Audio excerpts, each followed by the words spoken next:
Hello, my friends. My name is Gerdes. I'm just a professor trying to provide context in the war in Ukraine. Yesterday, I led the three big stories with this. Russia spent about 25% of the state budget on militarization. And I said, I wonder how far they can push it, 30, 35, 40%. But I want to look at that from a different perspective because I saw something today that made me go, that's going to be very hard. So John McCain famously said that Russia is a gas station masquerading as a country. He said that on the floor of the United States Senate. So I saw this in CNN, and this was Russia's Gazprom posts first annual loss in 20 years as sales to Europe collapse.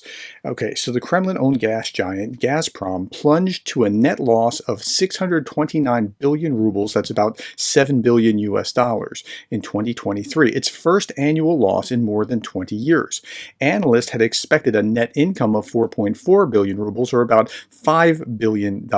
They expected a gain of about 5 billion, and they got a loss of about 7 in 2023, according to Interfax news agency.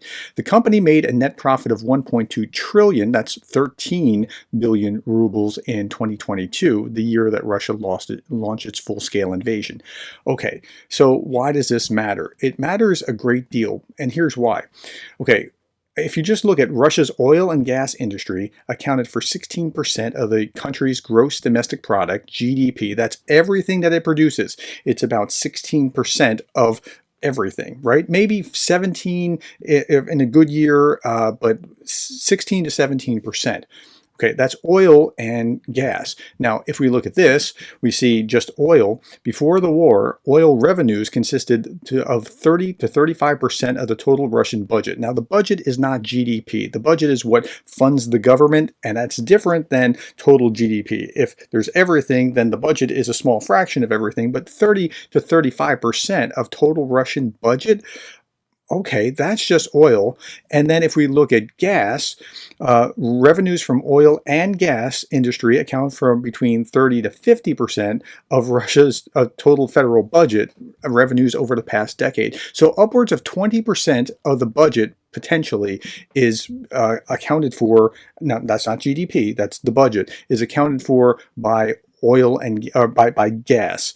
Now, we know what's happened to the oil. The oil has been about 15% or so, maybe more, of capacity has been shut down by Ukraine drone strikes on oil refineries.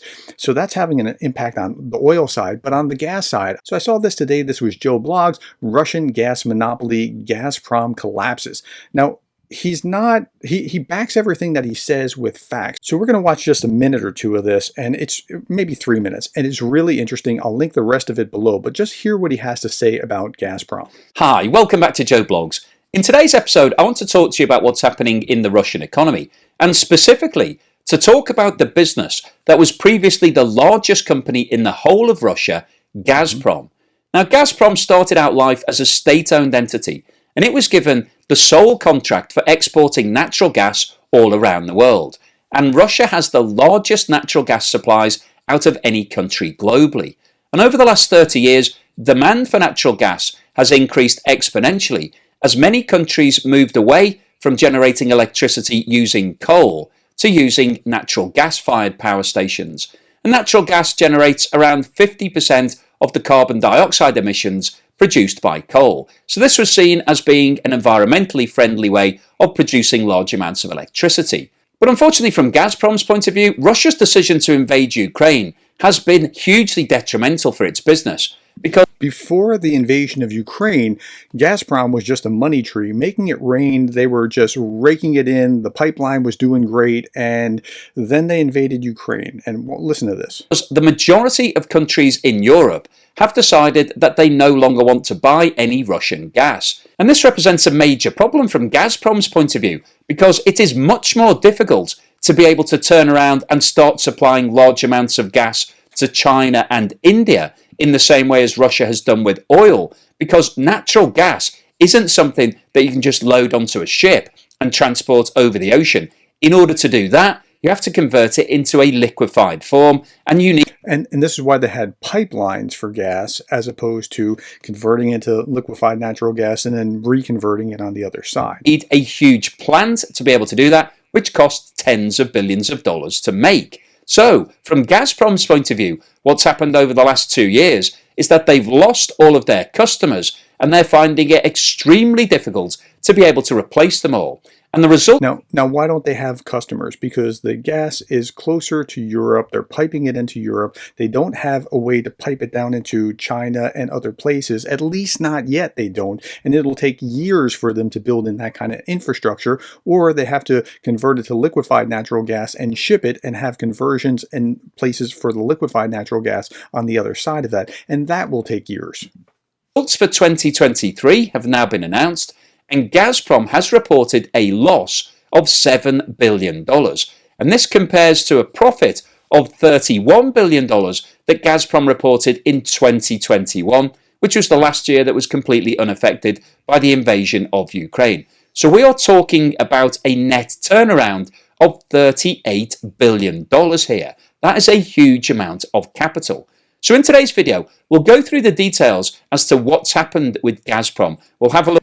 Now, I'm not going to go through the details. What I am going to do is say this. Let's start with what I started with.